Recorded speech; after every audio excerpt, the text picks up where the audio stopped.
Chapter 1. The Maid of Orleans. Today, dear listener, we will travel back to France in the early 1400s.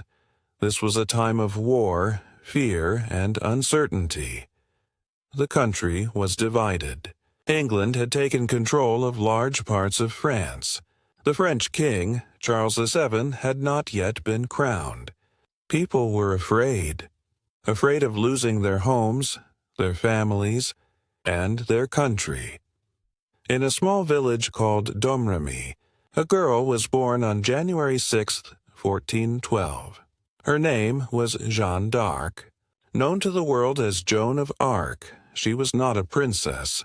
She was not rich. She was the daughter of a farmer. Farmer means a person who grows crops and raises animals. But inside her, there was something extraordinary. Even as a child, Joan felt strong feelings about right and wrong. She would pray means speak to God, for guidance. She would help her family in the fields, but her mind often wandered to visions, voices, and lights she could not explain. At the age of 13, Joan began to hear voices that she believed were from saints. Saints means holy people recognized for their goodness. These voices told her to help France, to save the king, and to lead the soldiers to victory. Many people thought she was just a simple girl, but Joan felt a fire in her heart, a fire that would not allow her to stay silent. She said to herself, "I will do what God wants. I will not be afraid." By 1429, when Joan was 17 years old, France was in great danger. The city of Orleans was under siege. Siege means when an army surrounds a city to capture it. The French soldiers were losing hope. They were tired, hungry, and scared. Joan's village had heard about her visions and courage. They told her, "You must go to the king. He will listen to you." Joan, a young girl with no military training, traveled hundreds of miles to meet Charles VII. At first, the king and his advisers doubted her. How could a simple girl have the courage to lead an army? But Joan's confidence was extraordinary. She spoke with clarity. Clarity means clearness and faith. She said, "I am sent by God. I will save France. You must let me lead the army." Her words were simple but powerful. Something in her voice, her courage, her faith, her honesty, convinced the king. He allowed her to wear armor, carry a banner, and join the soldiers at Orleans. And so began the journey of Joan of Arc, the young girl who would change history with faith, courage, and voice. Joan was about to face her first battle, not with guns or swords, but with fear, doubt, and danger. The next chapter will take us to Orleans, the siege and the miracle. Here, a 17-year-old girl will inspire an entire army and a nation. Chapter 2. Orleans, the siege and the miracle. The year was 1429. The city of Orleans was surrounded by English soldiers. The city was starving. The people were losing hope. Soldiers whispered that defeat was near. Then a young girl arrived. Joan of Arc, only 17 years old, rode at the front of the army. She wore shining armor. Armor means metal clothes to protect soldiers in battle, and carried a banner, not a sword. On the banner she had painted the words of God and saints, a symbol of hope. Soldiers were surprised. Some laughed. "How can a girl lead an army?" they whispered. But Joan did not care. She believed in her mission. She had faith, strong belief in God or goodness. Joan told the soldiers, "Do not fear. God is with us. Today we will win." She did not fight with sword in hand, but her presence was powerful. Her courage inspired the soldiers. They felt something they had almost forgotten: hope. For 9 days the battle raged. Joan encouraged the soldiers. She went to the front lines. She prayed loudly so everyone could hear. Her voice was clear and strong like a trumpet. Even the tired and scared soldiers began to fight with courage. Finally, on May 8, 1429, the French army broke through the English lines. The city was saved. The people of Orleans cheered. Joan had done what many thought impossible. A young girl had changed the course of history. News of her courage spread like fire across France. King Charles VII was inspired. He began to believe that he could be crowned king, something that seemed impossible before. Joan continued to lead. She fought in more battles, always with faith and strategy. She believed in the power of words, courage, and hope more than swords. And the English army began to fear her, not because she was strong with a sword, but because her spirit could not be defeated. But with great fame came great danger. Not everyone in France trusted her. Some nobles means rich and powerful people, were jealous. They doubted that a simple girl could have visions from God. Yet Joan never let doubt stop her. She said to her army, "God did not send me to be perfect. I am here to serve, to lead, and to show courage." Her life was proof that faith, clarity, and courage could move mountains, or at least save a city. The victory at Orleans was only the beginning. Joan's mission continued. She would now travel with King Charles VII to Reims, the city where he would be crowned king, a symbol of France's unity. But danger was always near. The English and French enemies were planning to capture her, and Joan, the Maid of Orleans, was about to face her greatest challenge yet. Chapter 3. The coronation at Reims and Joan's rising fame after the victory at Orleans. Joan of Arc became a symbol of hope for France. She had proven that even a young girl could change the course of history. Her next mission was clear. She had to escort King Charles VII to Reims, where he would be crowned King of France. Coronation. Coronation means the ceremony of crowning a king or queen, was very important. It would show the people that Charles VII was the true ruler, and it would unite the country. Joan rode at the front of the army again. She wore her armor and carried her banner. Soldiers followed her with trust and courage. The path to Reims was long, filled with dangers and enemy troops. Along the way, Joan inspired everyone she met.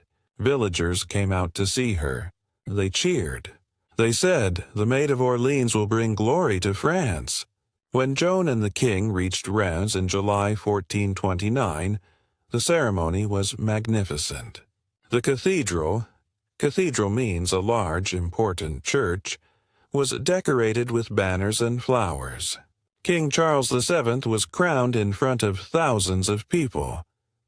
Joan watched proudly. She had helped fulfill a prophecy. The king would take his rightful place on the throne. Her visions had guided her, and now they were becoming reality.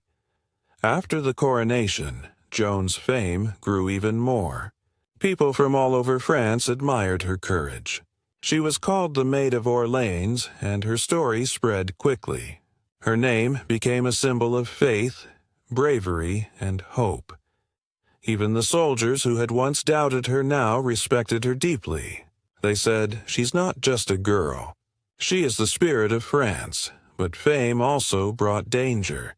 The English saw Joan as a serious threat.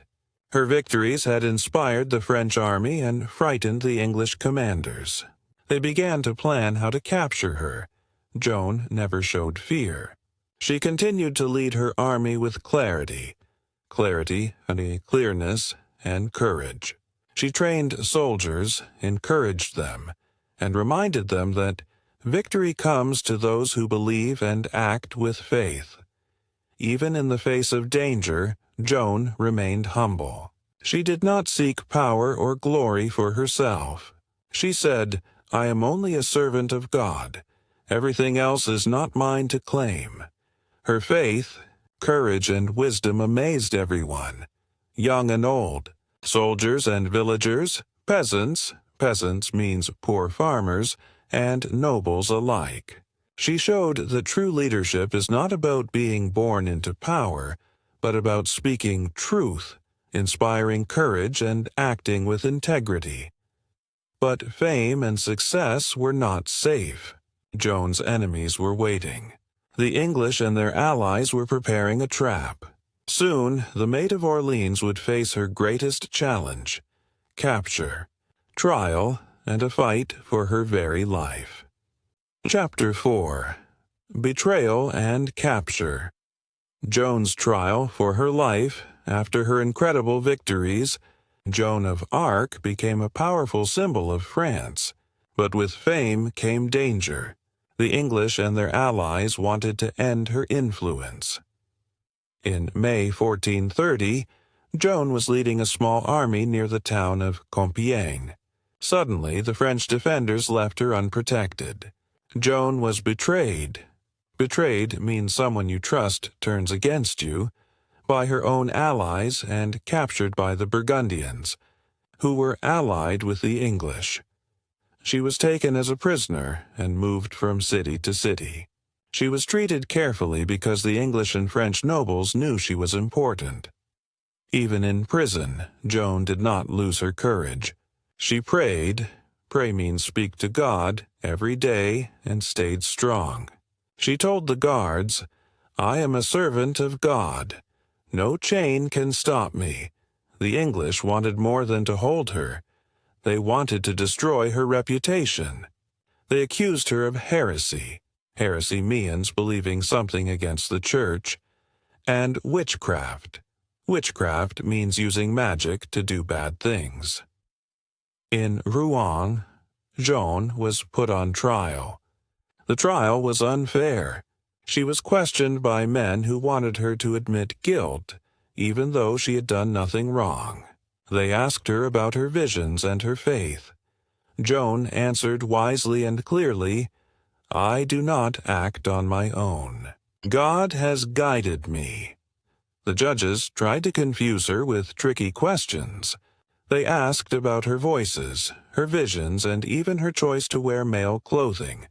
Male clothing, auch, means armor and pants, which were unusual for women at that time.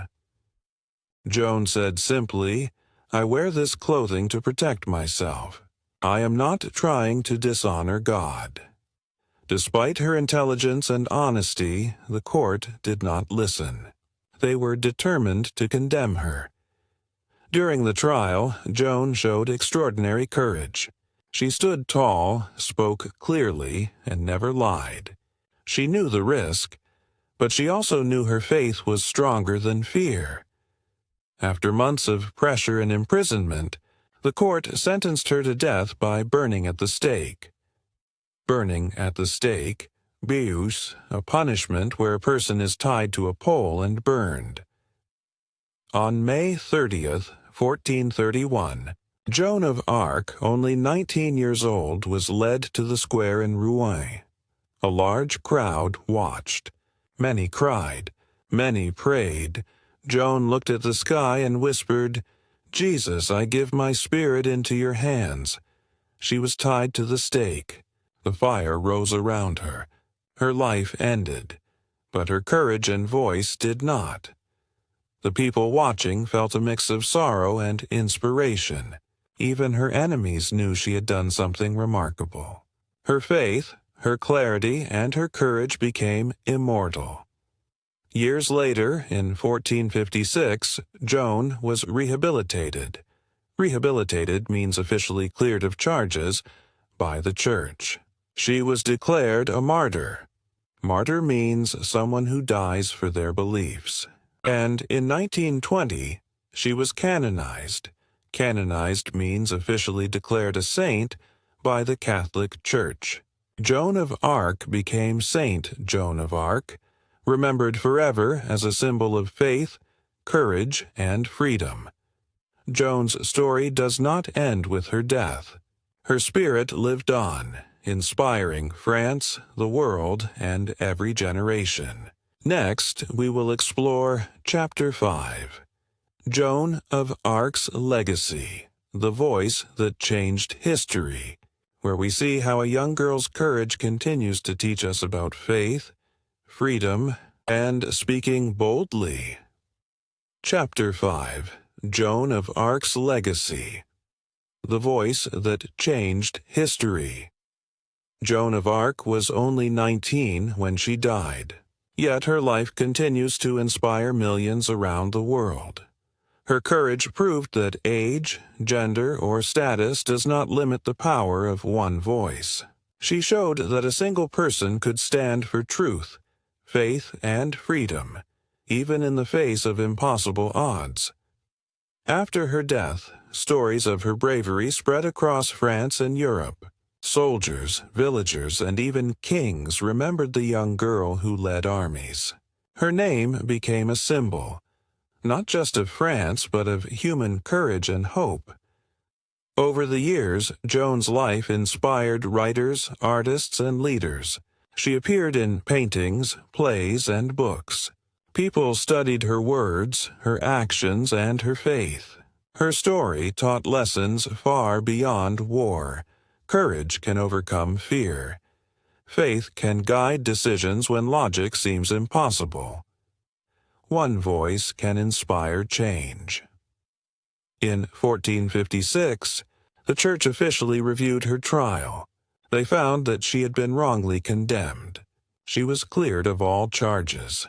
This decision honored her bravery, faith, and honesty. In 1920, the Church canonized her, officially recognizing her as a saint. Saint means a holy person recognized for their goodness. Saint Joan of Arc became a symbol of devotion, courage, and truth. Every year, people celebrate her life, remembering the girl from Domremy who dared to lead an army and speak her truth. Joan's story also teaches us about speaking clearly and confidently. Even when facing kings, armies, and judges, she spoke with faith and purpose.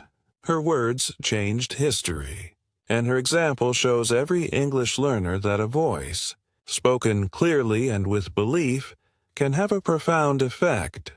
Even today, Joan of Arc's legacy is everywhere. Leaders study her strategy and courage. Students learn about her life in schools. Writers and filmmakers retell her story to inspire new generations.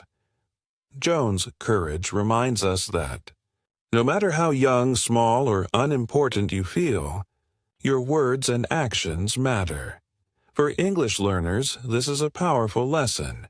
Every sentence you speak, every word you write, can inspire others, create change, and leave a lasting mark.